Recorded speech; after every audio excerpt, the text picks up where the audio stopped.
Here we go. All right, so we started the recording and I'm going to, does anyone have any objection to being recorded? Speak now. No, a whole bunch of Nope. shaking heads. Good. Okay, thank you very much. All right, we start off with our review.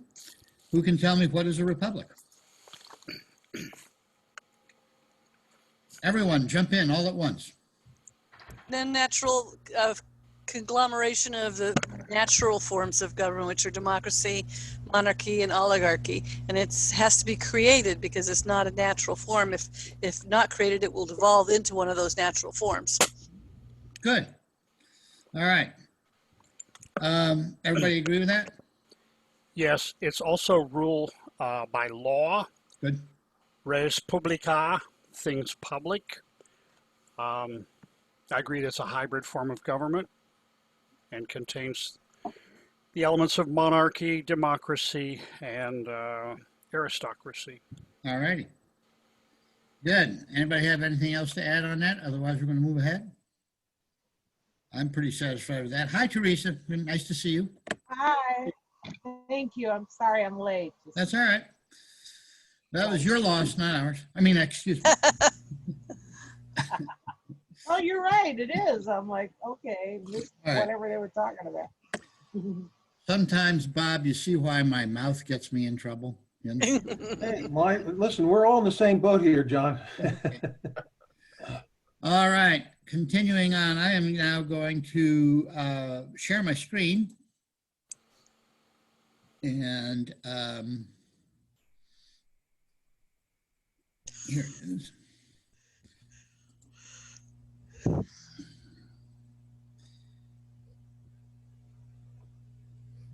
And these are the key words. Everyone that is here has already gone through Article 1 with us all together, having gone through the preamble in Article 1, Section 1, Section 2, Section 3, and all the way up to Section 10, which we did last meeting. Is there anyone that would like a review of any of that or has any questions about Article 1 having to do with Congress and how that and what it does and how it works and all that kind of stuff? Any questions at all? Not for All right. me. Shaking heads. And Joel is saying, get on with it. Come on. All right. So we're now going to start on Article 2, which is the second branch of the government. The first branch of the government was Congress, which has to do with the democratic piece of this republic. Article 2, we'll see what branch of government and what form of government that are the two that are left over. We have monarchy and aristocracy. This has to fit into one of those somehow, and we'll see if we can figure it out as we go along. But first, here's a few key words that we're going to that we're possibly going to run into. Bob, you want to give me the first one there? Sure. Commission an officer to give power and authority to a person to perform a specific task. All right. Everybody kind of got that one? Mm-hmm. Yep. All right, good. All right, we have a new person coming in. And Cheryl is with us now. And the second one, Joel, you got that? Yeah. Devolve, to transfer a duty or responsibility to someone else. All right, makes sense to people? Yep. All right. Howard, or no, Teresa is next, pardon? Pardon, to set free from punishment. Good. And we saw that recently. And Howard, the next one is? Howard is muted.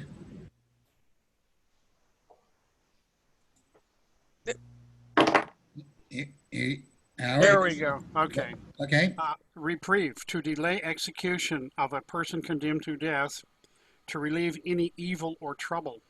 very good. So these are these are the key words for this. We're doing Article 2. And Cheryl, I'd like to welcome you and everyone. This is Cheryl, who is a local lady, a friend of mine. Welcome. Hello, Cheryl. And Hello. Hi. we're going to. So we're starting out with. We've just done a review of Article. I'm just bringing Cheryl up a little bit. We've done a review of Article 1. Which has to do with the Congress. We're now doing Article 2, which has to do with, well, we're about to find out what Article 2 has to do with of the Constitution. So, Kevin, it is your turn to read, if you'd like to read, which would be just this first paragraph here. Okay. Section 1, the executive power shall be vested in a President of the United States of America. He shall hold his office during the term of 4 years, and together with the Vice President, chosen for the same term, be elected as follows. All right. So the power to make laws is in Article 1, that's the Congress. However, once you've made the law, somebody's going to have to execute them. Someone is going to have to enforce them. Someone is going to have to make sure that it gets done. And the executive power, the person who executes it, is going to be the president. That's one single person. So it looks to me like this is going to be the monarchy branch of the government that that has that branch, that's that part of the republic. Now, and the very first thing they're going to talk about is they say, well, first of all, we're going to have this president, and he has a vice president, all in the terms for 4 years. But they had a lot of back and forth and around about how we are going to elect this guy. How is this guy going to be selected? How is he going to be elected? A number of people wanted to have the states choose him, but they went, well, the problem with that is then he would be a creature of the states, and whatever the states wanted, he'd have to do it. So that didn't really quite go over. And then it was, well, how about if the Congress elects him? Well, then that means that he would be a creature of the Congress, and whatever the Congress wanted him to do, he'd have to do it. He wouldn't be really working for the people of the United States. So how are we going to get him? How are we going to get him elected? And we have to have him elected somehow amongst the states, but we can't have the big states be the only ones that get votes on it, and we can't have the small states be the only one that gets votes on it, because it was originally, back under the Articles of Confederation, for anything to happen, each state had to vote yes on it, which means that the small states could ran everything, and the big states never really got a choice in it, because the small states ran it all the time. So they didn't want to have that happen. So they said, we went back and forth, and they finally came upon this, which we are about to look at. It is rather complex and long, and so we are going to take it in little bits, one bit at a time.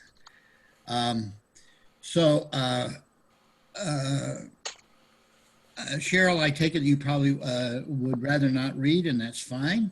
So we will move on to, you may at any time, if you like, Cheryl, you can speak up and say, oh, no, I want to read. We can do that, and that's not a problem. But right now, we will go to Bob and start with here, each state shall appoint. Each state shall appoint in such manner as the legislative thereof may direct a number of electors. Okay, good. So first of all, this president is going to be elected by a number of electors, and electors means those people who can vote. And it is the states that are going to appoint who the electors are. so that it's not some part of the federal government that's going to elect, that's going to figure out who the president is, because you don't want to have the president be a creature of this national government. You want to have it be a creature of the states and the people. So there are going to be a number of electors, and the states are the ones that are going to determine how these electors get appointed. That is the very first thing. It is the states that do it. And each state shall appoint these electors, and it's from right here on the word equal. So this determines how many electors each state gets. Go ahead, Bob, I'm sorry. Equal to the whole number of senators and representatives to which the state may be entitled in the Okay. Congress. Okay. But no senator I or hope not. I'm sorry. I hope you don't mind that I cut you off, because we're doing this in little pieces at a time, because that's each fine. piece it builds on top of each other. And I don't want to read the whole thing and then go back and try to put it together. Okay. If that's all right, sir. Yes, sir. So each state has a number of electors, and that number of electors is the number of senators and representatives that each state has. And the reason that they did that was because the Congress was a compromise, because there were some people who wanted the Congress to just be based on the number of people, but if it was based entirely on the number of people, then that means that the big states would always outvote the small states, and the big states would always get what they wanted, and the small states would not be represented. So they also added the Senate, in which case, in which each state had an equal representation. So that but in that case then, and there were some people that wanted that, but in that case then, the small states would outnumber the big states, and then the small states would always win, and the big states would not be represented. So you had to have some kind of compromise, and that's why they decided to do two houses, and one house is based on the number of people, and that's the House of Representatives, and the other chamber is based on the fact that you're a state, and so each state gets an equal amount. So what we're going to do to elect the president is we're going to have a number of electors that's equal to both the number of representatives plus the number of senators together, so that each state has a representation that is does that make sense? I mean, Yeah, so we have 535 now. so it's altogether. 535, except then also with amendment, whichever it was, DC gets to have 3 votes themselves as well. So that's the seat of government itself gets to have 3 votes. So it's 538 is the total number. So just to finish this out, and I'm going to let you read to the end of the paragraph on this, Bob. Okay. But no senator or representative or person holding an office of trust or profit under the United States shall be appointed an elder. Elector. An elector, I'm sorry. That's okay. All right. Thinking about church. Yeah, right, exactly. So why do you think that they did that? Anyone have any ideas about why do you think they might have done that? Well, they would have conflicting interests, probably because if they were elected already as in an office, that means that they would have certain responsibilities that shouldn't be mingled with the other. Okay. What is an office of trust? What was that? What is an office of trust? Oh, an office of trust or profit means any position that you're given. You can either be paid for it, like if you're the secretary of this or the secretary of that, you get paid for it, or an office in which you are given some responsibility, but you don't necessarily get paid for it, but you are entrusted with it. So that would mean all of the people that work for the government basically couldn't be an elector? That is exactly correct. Federal government. Federal government, right. Federal government, exactly correct. Joel, were you going to say something? No, that's basically it. Yeah, the Secretary of State cannot be an elector or anybody, like you said, that Exactly right. works for the Or the federal government. janitor that does the cleaning in the White House, he can't either because he works for the government. That's correct. Okay. That is exactly correct. So, yeah, and the reason, well, what I take as being the reason that we had that was because they wanted to make sure that the government didn't start being its own little entity, and they wanted to make sure that it was regular people are going to be the ones who elect the president. It has to be people that don't work for the United States government. Because then that would kind of create its own special class of people, and they would vote for power for themselves and leave the rest of the people out. You see how it could kind of turn into an aristocratic kind of situation there. Does that make Yes. sense? I don't know if I Yes, that explained it makes a well. lot of sense. And in group. You don't want the in group. Exactly right. You don't want the in-group. That's exactly right. That makes sense, Teresa? Yeah. Okay. All right. So we have these number of electors, and this is what has been called the Electoral College. But you see, really what it is just a number of electors, each of them appointed by the state. There's no like real, there's no like University. ivy covered hall that they all meet in or anything like that. This is How did they come up with the title college, Electoral College? Do you know? That's what somebody put on it, but I think if you look up the word college, you'll find it means like collegial, which means a number of people in the same profession or a number of people doing the same kind of job. They have a collegial relationship with each other, and it doesn't mean that you necessarily meet in the same place or anything. Sure. But you can look it up. I can tell that you're looking it up. So we will be edified. We will be edified in a moment. The derivation of college is from the Latin collegium, Yeah. which is an association of persons. Okay. Good. So yeah. So it is all the electors have and they are in association with each other because they're all electors. Now, the next paragraph is going to show us that they don't actually really pick the president themselves, because who is it next to read? Who's going next? Marty? Good. Okay. Sure. So go ahead, start from this paragraph here. The electors shall meet in their respective states and vote by ballot for 2 persons. Okay. So the first thing to note on this is they meet in their respective states. So that means that in Oregon, we're going to have 7 electors meeting someplace here. In Florida, you're going to have 29 of them meeting in Tallahassee or someplace like that. In State Texas, capital. In California, it's going to be Sacramento. Yeah, And state capital. so they never really meet together. It's like the Electoral College never meets, but you have groups of electors, one group in each state that meets.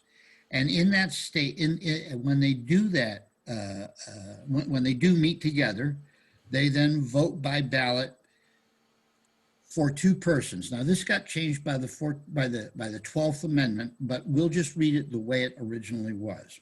Okay. So you go right ahead, Marty. So anyway, they vote by ballot For 2 persons, of whom one at least shall not be an inhabitant of the same state with themselves. Good. So they're going to vote for 2 people. One of them can be in their state, but the other one has to not be in their state. What this is going to do is guarantee that you don't have 2 people from the same state being the president and the vice president. You want to make sure that you represent the whole country. I'm sorry, continue on. And they shall make a list of all the persons voted for, and of the number of votes for each, which list they shall sign and certify, and transmit sealed to the seat of the government of the United States, directed to the President of the Senate. Good. So in Sacramento, in Oregon, in Salem, in Tallahassee, in all these places, they make their ballots, they seal them, they send them to Washington, D.C., addressed at this point, it's going to be to Mike Pence, because he's the president of the Senate. Okay. And then what's Mike Pence going to do with them? We'll go on down. Okay, you're right there. You want to go ahead and continue with that? Okay, the President of the Senate shall, in the presence of the Senate and the House of Representatives, open all the certificates, and the votes shall then be counted. Right. Okay. So the votes get counted at that point. And it is now out of the hands of the, quote, Electoral College. The Electoral College now has nothing to do with it. They met, they transmitted their votes. That's all they did. They're gone. They're disappeared. It is now in the hands of the President of the Senate and in front of the House of Representatives and the Senate. They open all of these ballots and they count them. So there's really no reason for all these guys to go to a certain place and go, we vote for blah, blah, we vote for blah, blah. And like we have in the big convention thingies, right? Well, that's the conventions. Oh, That's the conventions. that's true. And that is finding out the, hang on, I got somebody that's coming in here. Oops. I think. That's finding out the nominee. Yeah, okay. That's finding out the nominee for the party. Okay.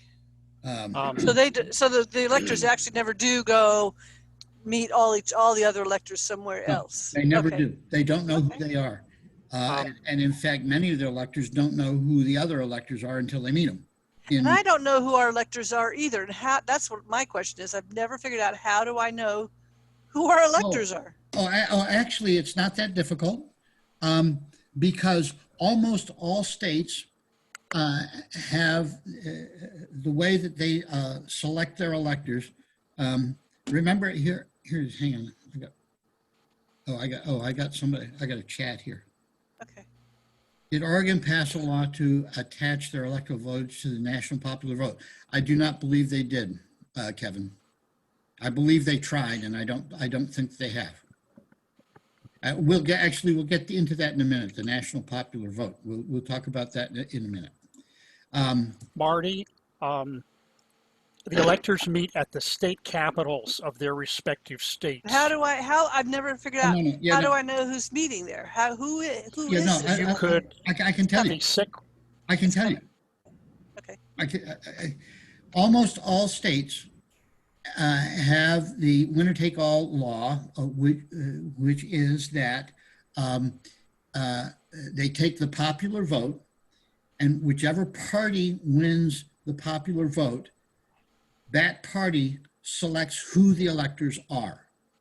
So before the election, and in fact, by this time now, the parties of each state, the Republican Party, the Democrat Party, the Green Party, the Libertarian Party, all of them, have sent to the Secretary of State a list of, if our party wins the popular vote, these are who the electors are going to be.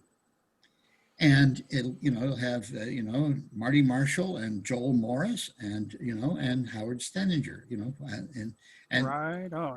and they're in there. I believe in Oregon, I looked it up one time, and I actually went to the Secretary of State's thing, and I said, who are the electors, or who are the electors going to be? And it had from each party their slate of who their electors would be if they won. So I could see who it was. So as soon as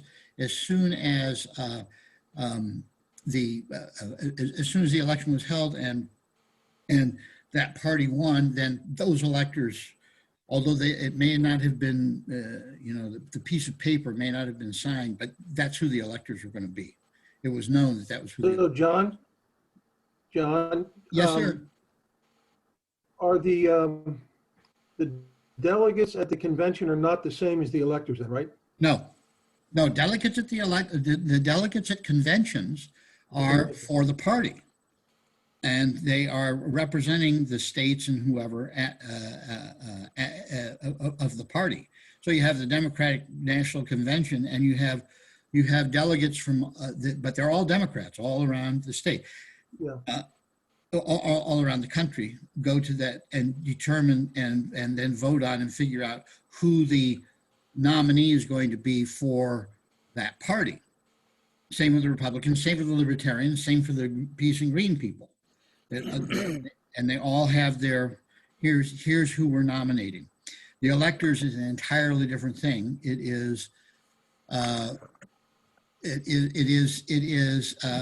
who the people are that are going to vote for president. Right. And so the party picks party loyalists to be there to be on their slate of electors. And that's why in the last election, electors were getting, a number of electors were getting bombarded with, don't vote for, the guy that your party said because he's so horrible. You have to vote your conscience and all that kind of thing, trying to rip them away from their part, basically trying to rip them away from their party affiliation. Yeah. What they were trying Question. Yeah. When this was set up, it wasn't set up to be winner take all, was it? No, it was not. And here's actually how that happened. Is that in the election of 1824, Andrew Jackson was the Democratic Republican nominee.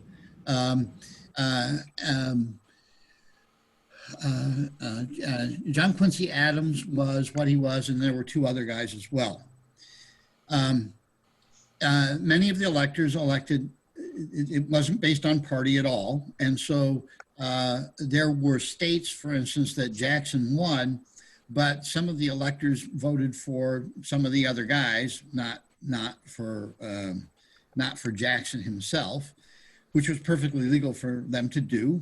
That was fine because the state appointed them in the manner that the legislature had directed. So it ended up being a contested thing, which we'll get to in a moment about how. Can everybody hear me all right? I just got a notification that my internet is unstable. Am I cool? Can you hear me all right? Oh, we're lost. It's freezing kind up. of it's kind of echoey, John. Johnny froze up. All right. Yeah, your video's gone, John. Videos. There it comes. I still have you on video. Yeah, you're back now. The sound was better. Here you are walking somewhere. I can see that. I'm walking towards the wireless router. Aha. And it's Towards getting the better. light. You're He's going down to towards his the light. office. All right. Are we getting better? You're getting Yes. louder as you walk. Good. Okay. I'm now in the room with the wireless router. And the light, John. You're in the light. Go towards the light. All right. Don't go towards the light. All right. So, John, the 1824 election, I think the third guy was Henry Clay. okay. And then there was a fourth one as well. But at any rate, Yes. when they counted up all the votes, nobody was a clear winner. And we'll get to that in a moment. It's a little bit further on in this paragraph. So it went to the House of Representatives to determine who was going to be president, and they ended up choosing John Quincy Adams, and Andrew Jackson felt that he'd been robbed. The So guy he- who threw his support to John Quincy Adams was then made the Secretary of State under John Q. Adams, and Jackson charged corrupt bargain, and they started running for the election of 1828 right then and there. Right. Okay, and I'll tell you basically what they did.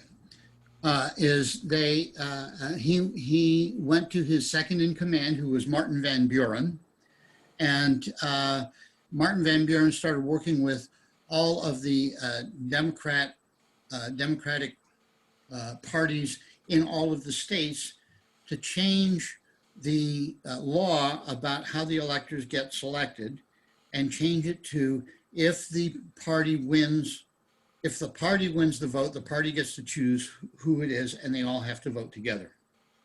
And that became the winner takes all. And of course, as soon as one state does that, they have a much stronger voting bloc than somebody else. And so then the other states then have to start doing that as well. And pretty soon everybody was doing it. And it's what Washington warned about in this farewell address. And so now everybody does that except Nebraska and Maine, which have they're slightly different, but it's still pretty close to that as well. Yes. They, yeah, you're right about all that stuff that you said, John. Yeah. But there's a wonderful book. I cannot recommend it enough. It's called The American Electoral College. It's written by a man named Roger Lea, L-E-A, McBride. He was the unfaithful, this is like a couple of hundred pages, this book. He was a Nebraska elector who, rather than vote for Nixon, was it Nixon? Voted for, in 1972, voted for the Libertarian candidate for president, John Hospers. Okay. So McBride was a so-called faithless elector. Right. Later, he was the presidential candidate for the Libertarian Party in 1976. Okay. It's a fabulous book. It talks about the change from the general selection of the majority in the state from the district model, where each congressional district, as won by the presidential candidate, that elector would vote for the winner in that district, which, according to McBride, was the original way the founders envisioned the Electoral College to operate. But the Constitution. I'm going to have to stop you right there, because at the time when the founders were doing this, they weren't talking about districts. They had no idea about districts. Districts didn't come along until 1841. But that's what I want to do is I want to get to Joel, because Joel had something he wanted to say. Can I say one more thing? The states selected their electors. The states always selected their electors. The states have always selected their electors, because that's what's in the Constitution. That's what we just read. Exactly. Right. So Joel, I'm sorry, go ahead. Oh, that's right. And I think we've just covered it. When you're talking about the electors in a state follow whoever won the popular election, you're talking about that state. In other words, the Michigan electors vote for whoever won the presidential election in Michigan, not the whole country. And the reason for that is because that's how the Michigan state legislature has directed that they are going to do it. Right. It's entirely up to the Michigan state legislature to do it. If the legislature of Michigan decided, we're going to have the governor appoint all of the electors, and they can get it passed and all that, then that's how it happens. And you don't even have to have a popular vote at all, because the governor is the one that elects them. It's entirely up to how the legislature of each state directs it to be. Yeah, but I mean, the selection of the electors is different than directing how the electors vote. Oh, absolutely. Yeah. Yeah. I was talking about how they're directed to vote is based on whoever wins the popular election in that state, if that's the way the state is directed. That's because that's how the legislature has said that's the way it will be. Exactly. Okay. Yeah. All right. So, when I moved, I forgot to bring my mouse with me, so I'm not real good at being able to move around here now. Hang on. Where are we at here? The president of the Senate? Oh yeah, the president of the Senate. Okay, so we send all of these votes to the seat of government and directed to the President of the Senate, and then the President of the Senate, oh, yes, we did this, Yep. shall in the presence Counted. of the Senate and the House of Representatives, open all the certificates, they vote, they count the votes, and the, now I'm lost, okay. Wait a minute.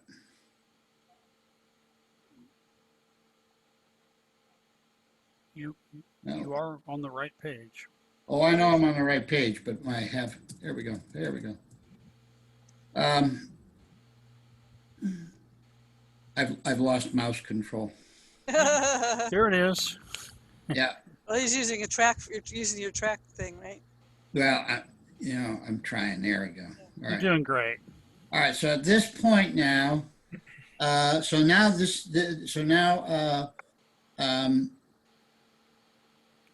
The person okay, let's having say, the greatest. who's up to read? Me, I Howard. just finished. so Howard, Howard, All right. all So, right, do it from here. okay, I believe we're at the person having the greatest Yeah, number right, of votes. right where my marker is. I do not see your marker. Okay, the person having the greatest number. Go ahead. Yeah, that's where I was. Okay, the person having the greatest number. I'm reading from the paper book. The person having the greatest number of votes shall be the president. Good. If No, go ahead, I'm sorry, keep going. if such number be a majority of the whole number of electors appointed. Good. So we've got, for instance, we have, right now we have 538 electors are appointed. So you need to have 270 votes to be president. And then they went, well, but what if nobody gets to have the majority there? Then what do we do? So go ahead and continue reading. Okay. If there be more than one who have such majority and have an equal number of votes, then the House of Representatives shall immediately choose by ballot one of them for president. Good. Okay, now that's exactly what happened in the election of 1800. Aaron Burr and Thomas Jefferson had exactly the same number of votes, and it, and that went back and forth, back and forth, back and forth, and they had to ballot that in the House of Representatives something like 36 times until somebody finally Switched over. And I'm sure that there was charges of corruption when they did. And so because of that, they then had Amendment 12 to correct that problem, which I will discuss here after we finish this. Didn't Hamilton ask his people that he had influence over to vote for Jefferson rather than Burr? Might have been. Okay. Okay, so here we are. And if no person, Yeah, and if no person. and if no person have a majority, Yes, then from the 5 highest on the list, the said house shall in like manner choose the president. right. So if nobody has a majority, then you take the top 5 and they select whoever they want. They select what they do. And that's what happened with 1824 is because of that.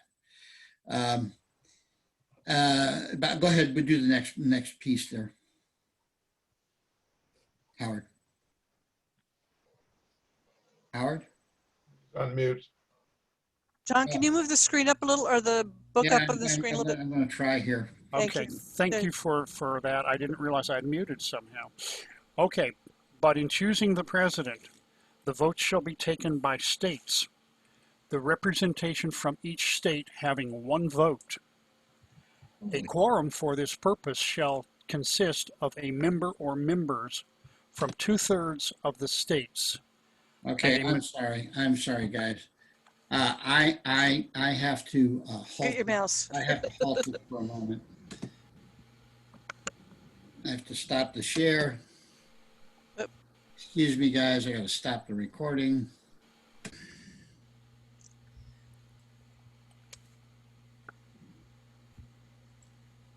Sharing screen again. And this is what Howard just read. But in Yes. choosing the president, the vote shall be taken by state, representation from each state having one vote. And, Yes. and a quorum for this purpose shall consist of a member or members from 2/3 of the states. That's right. We're now in the House doing it. Yes. Okay, House. out of the 5. Yes, the House is Okay. doing it. Exactly right. And a majority of all the states shall be necessary to make a choice. So that even if you only have 2/3 of them, you have to have, so we have 50 states. 2/3 of 50 states is what? About 37. 37 or whatever it is, 30, I think it's more like 34, but anyway, 34, Well, 35. 60, yeah, you're right, 34. So it's 34. So you can have a quorum of 34, but it still is going to take 26 states to elect it. You got to have, because you have to have a majority of all the states. So 26 would have to pick the same person. Right, exactly. Okay. Okay. And then in every case, after the choice of president, the person having the next number of votes of the elector shall be the vice president.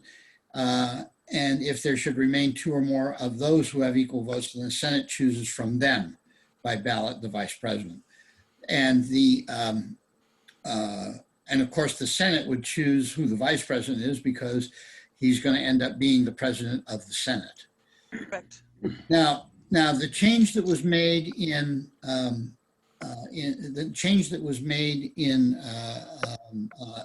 Amendment 12 is up here. It says you're going to vote by ballot for 2 persons. Yep. And one of them at least who's not an inhabitant of the state. In Amendment 12, it says you're going to vote for 1 person for president and 1 person for vice president. Because that was the problem that they ran into is people wanted, people said, people, it's like they voted, it's like the Jefferson Burr ticket was what everybody liked. And so they said, okay, we're going to vote for Jefferson and Burr. So everybody voted for that. So they had an equal number of votes. So then it had to go to the House of Representatives and who's going to do it. And then, and it took 36 ballots. So they said, okay, from now on, we're going to do 1 for president and 1 for vice president. And that's what Amendment 12 did. So it gave it separate ballots, but they still shouldn't be on a ticket as such. Right. So the electors, when they make out their list, they say there's these many votes for president and these many votes for vice president. Right. My understanding was that when Aaron Burr became Jefferson's vice president, Jefferson so disliked him, he virtually didn't speak to him at all the entire term of his presidency. Well, yeah, Aaron Burr had a few interesting things going on. John Adams and Jefferson clashed too, Well, yeah, yeah. Well, the founding fathers were family, just like any family.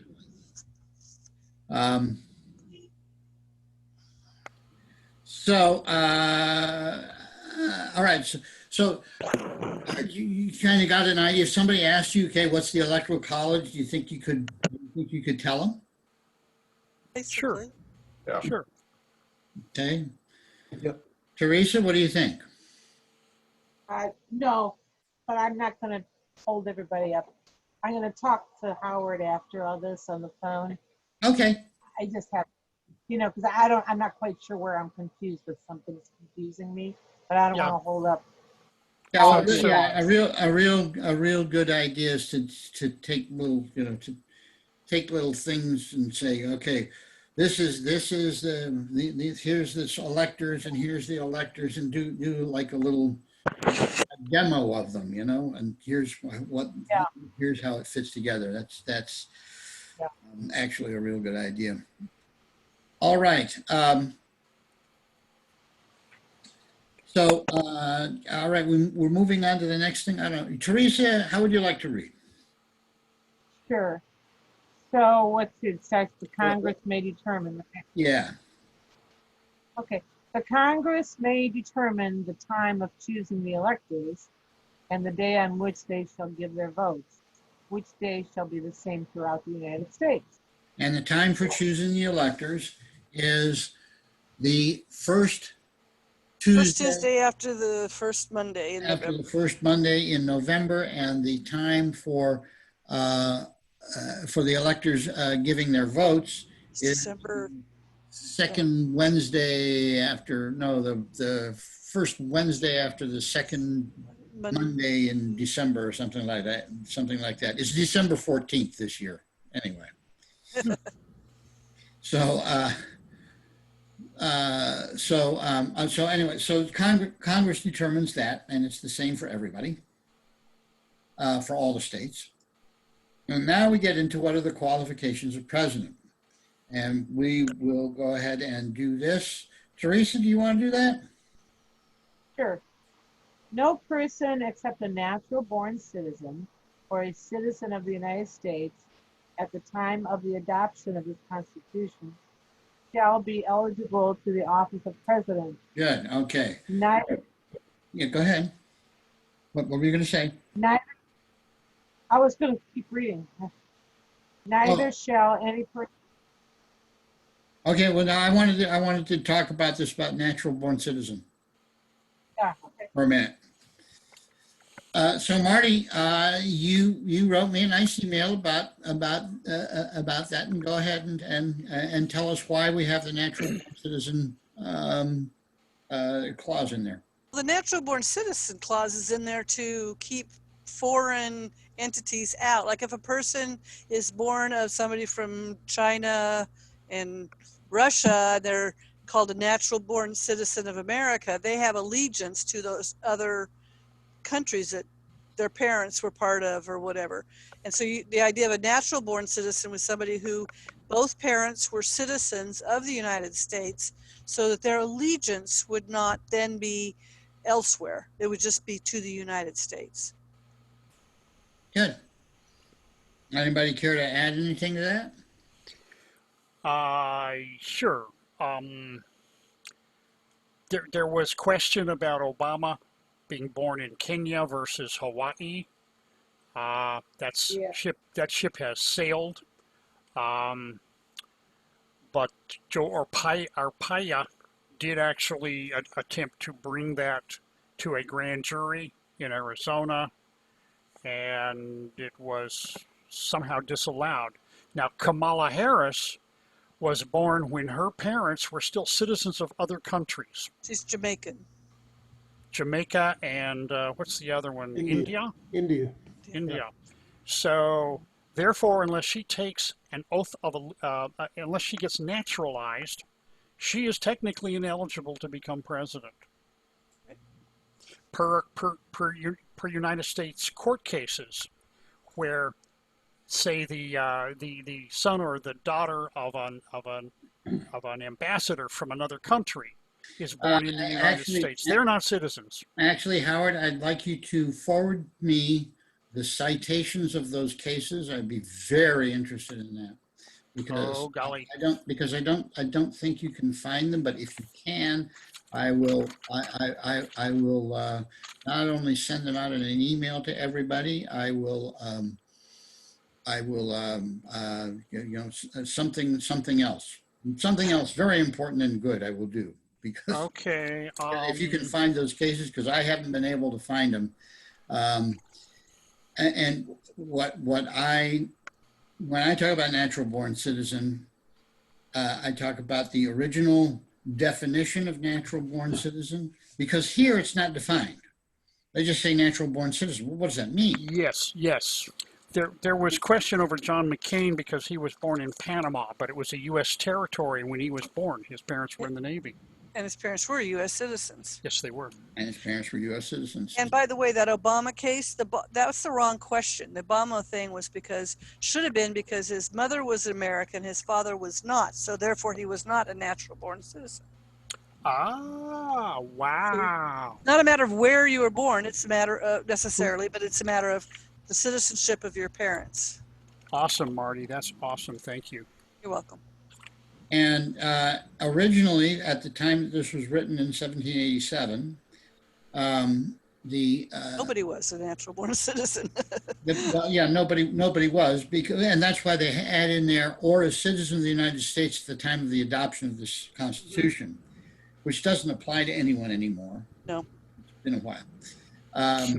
But a natural born citizen at that time, the only definition they had really was from the book Law of Nations by Vitale, Swiss born Vitale. And his first name is Ehrlich or something like that, or Ehrlich or whatever. And he defines that a person who is a native, he defines what a native of a country is, and that is a person who is born in the country whose two parents are citizens or subjects of that country.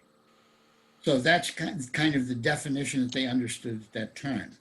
In 1790, Congress realized that if you have a diplomat in France or England or wherever, and a child is born to them in England, but it's to those two parents who are citizens, and they're there because they're working for the United States.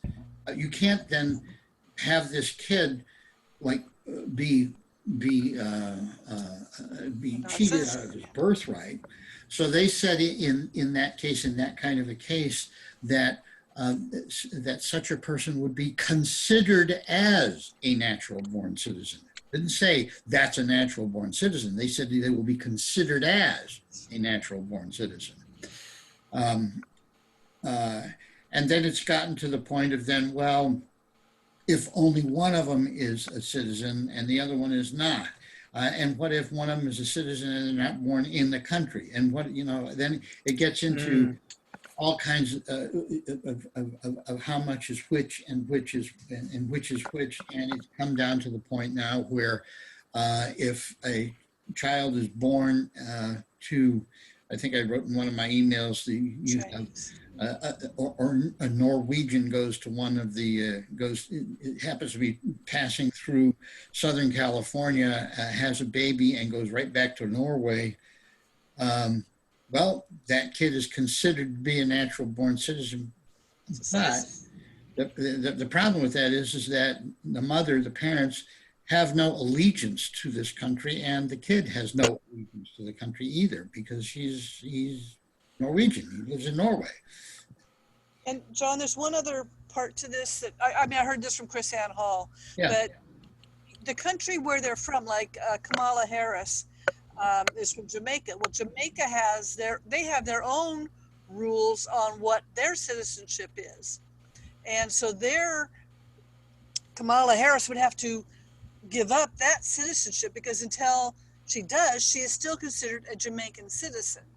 Well, see, now this is, and this is another problem we have today that is not considered in the Constitution here, is that we have, we are allowing dual citizenships.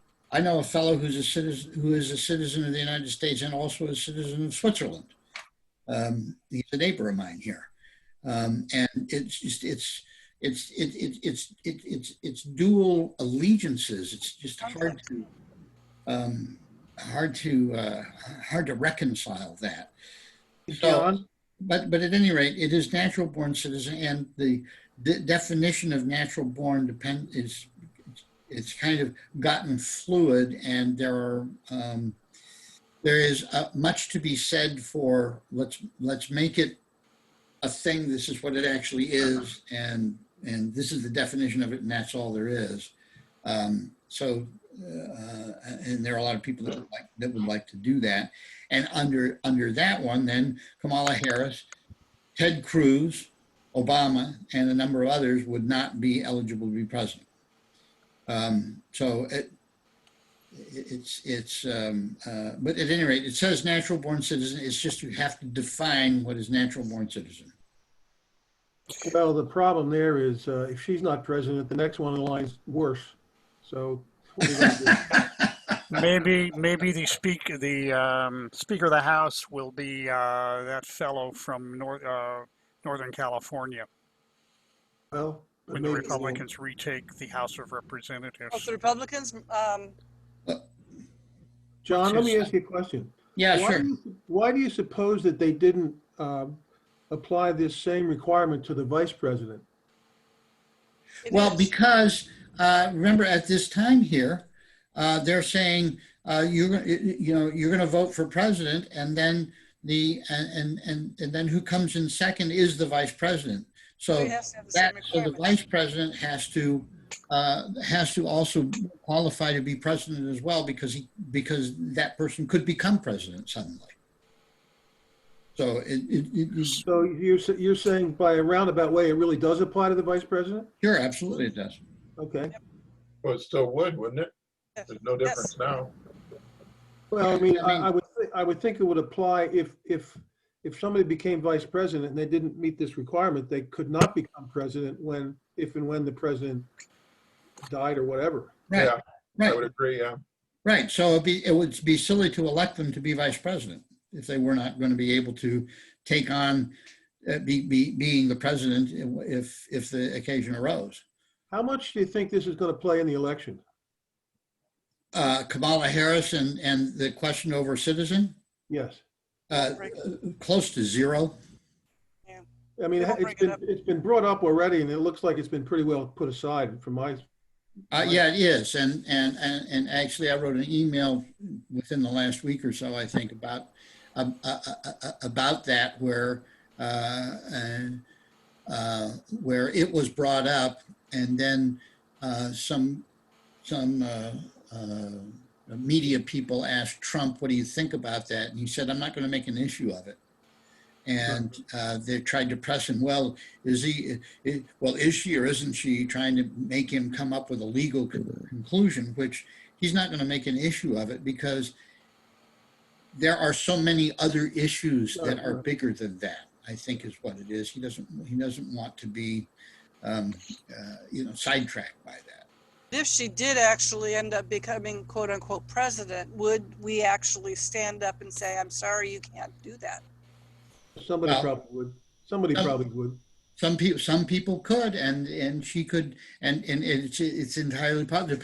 Depends on what the makeup of the House of Representatives and the Senate is at that time. Because if the makeup of the House of Representatives looks at it and says you're not a natural born citizen, and they throw her out, they can impeach and convict and throw her out. It's true. Woohoo. Well, if somebody sues, I mean, this could end up going to the Supreme Court, could it not? If there were suits Yeah, but involved? it would be yes. Somebody could sue. They would have to pass muster on having standing, which is something that courts very easily throw out like popcorn. It's Right. like you have to really show that you are personally damaged by this thing. It'd be very difficult to do that. And even if you did do that, it could very well get to the Supreme Court, and the Supreme Court would say, well, this is a political issue and we don't decide political things. Right. Because it's up to the people to decide, to define what is a natural born citizen, is kind of what they would say. And and basically it is up to the people to decide what the Constitution is. They're the real final arbiters of the thing. All right, so continuing on here. I think I am. Neither shall any person. Neither shall any person. Joel, you want to do that? Sure. Neither shall any person be eligible to that office who shall not have attained to the age of 35 years and been 14 years a resident within the United States. Good. So now, if Kamala Harris has been living in Jamaica for the last 10 years, see, that would disqualify her there on that one. And that's much more, that's easier to Prove. to prove. Yes, exactly right. Anybody know how old Ivanka Trump is? Ivanka, Yeah, isn't she in her 30s? I don't know. She might be 35 by 2024. Well, okay. You like her more than I actually, Don Jr.? I actually have someone else that I would like to have be the first female president. Mr. Gnome. But I'll say that I'll say that privately when we're not being recorded. Okay. All right. Let's very quickly. Well, we're at this point. Yeah, let's go ahead. Let's go ahead and do this. No, we already did that. I'm sorry. Let's go ahead and do this paragraph. Who's up? Howard? Yeah, great. In case of the removal of the president from office, or of his death, resignation, or inability to discharge the powers and duties of the said office, the same shall devolve on the vice president, and the Congress may by law provide for the case of removal, death, resignation, or inability both of the president and vice president, declaring what officers shall then act as president, and such officers shall act accordingly until the disability be removed or a president shall be elected. Sorry, Nancy Pelosi, you're not in line. Yeah. So this goes down to Nancy. So Amendment 25 clarified that, and the 1948 law provides that the vice president is succeeded by the president, the Speaker of the House, the President pro tem of the Senate, and cabinet members.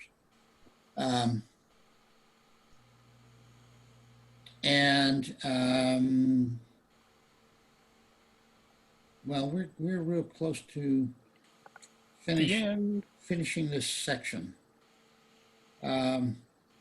Everybody okay to continue on? Yes, Well, please.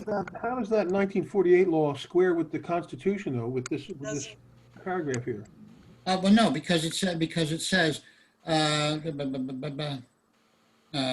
Congress shall be able to make the rules. That's what it yeah. says. What does it say? It says the Congress may by law provide for the case of removal, et cetera, and that's what that 1948 law does. Does that make sense, Bob? Well, that 1948 law says who's the successor, right? Yeah. Yes. No, I don't see how it ties in with that paragraph there. Maybe I just have to look at it a couple times. Well, Congress may provide by law, may by law provide for the case of, okay, the president, the vice president can't do it. So who's going to do it? And they declare what officer shall then act as president. I got it. Yeah, I see it now. I see it. Yep. That's it. Yeah. Okay. Good. Yeah. All right.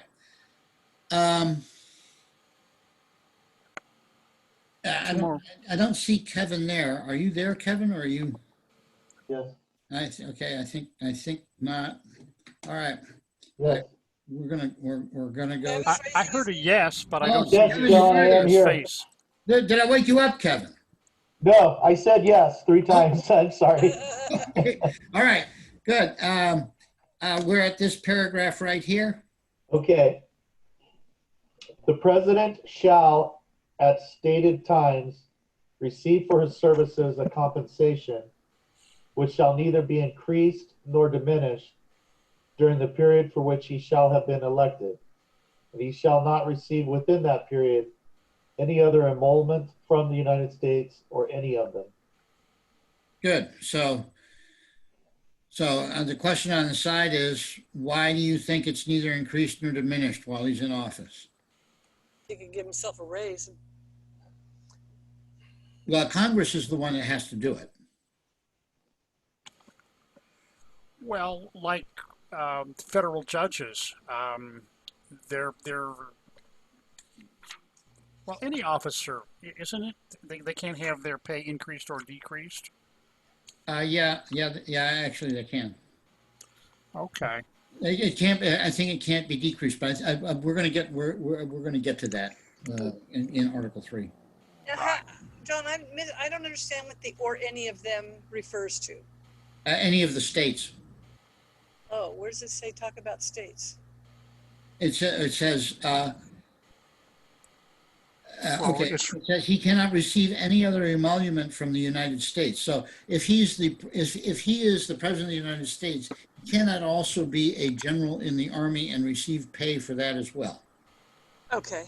He cannot also be a governor of a state and receive pay for that as well. Okay. So he cannot receive an emolument from the United States or from any of them, any of the states. Okay. Thank you. Okay. Increased or decreased? Why not? Yes, maybe Well- because he's not supposed to be in there for the money. Well, Yeah. it could be vested. I mean, it could be the Congress, could say, well, we'll give you a raise if you do this and that and the other thing. Bingo. Exactly right. It's to make sure they can't bribe or punish him for what his actions are based on that.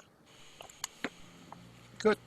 All right, and before he entered the execution office, okay, Teresa, I'm going to give this one to you. Before he enter on the execution of his office, he shall take the following oath or affirmation.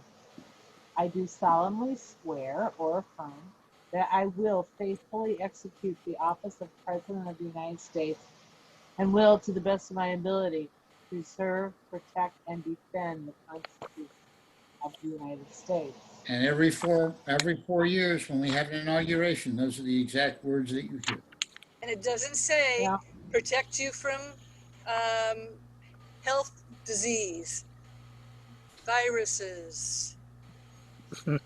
No, you're right. It doesn't say that. It just says protect. From Protect from everything. the Constitution of the United States. Preserve, protect, and defend the Constitution Oh, of yeah. the United States. Exactly. Cool. All right. I think we're good for this. Yes. This is Article 2, Section 1. I believe we have completed Section 1. Yes, the next thing down is going to be Section 2. So, any final comments or whatever before I close this out? Thank you. This was a good session. Very Yes. Agree. Thank you, guys. I enjoyed it John? once I got into my storage room and near my wireless router. Thank you, John. John, Yes.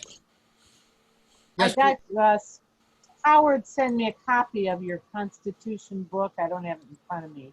Yeah. The Okay. one that's, what this actually is.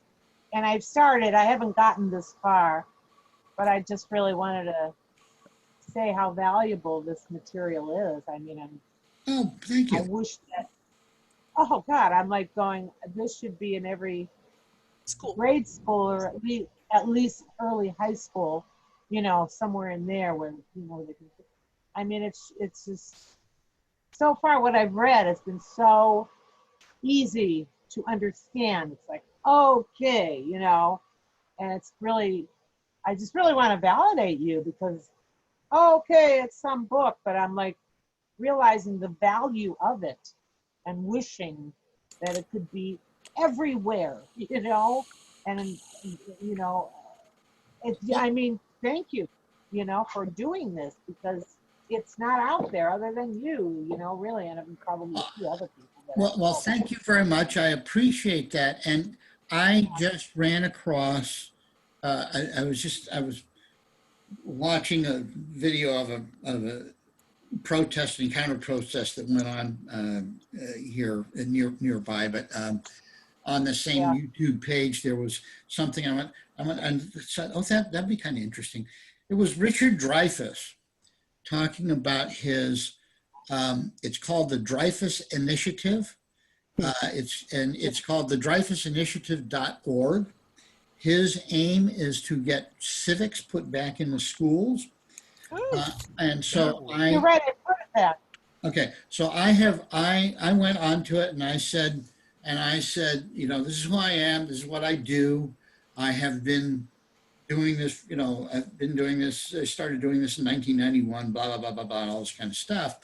And I said, look, take a look at my website and see if there's anything that I can do for you. Just let me know, if I can do something for you, with you. it Yeah. would be kind of neat if I had a few other people just go to, I think it's the Dreyfus, the Dreyfus Initiative, or just Dreyfus Initiative, something like that. I think it's Yeah. the Yeah. Dreyfus Initiative.org. And under contact, just put in, what your name is, whatever, and say, hey, I'm taking this class and I think that this would be really good. And I think you should use this guy or something like that. I think that'd be kind of neat.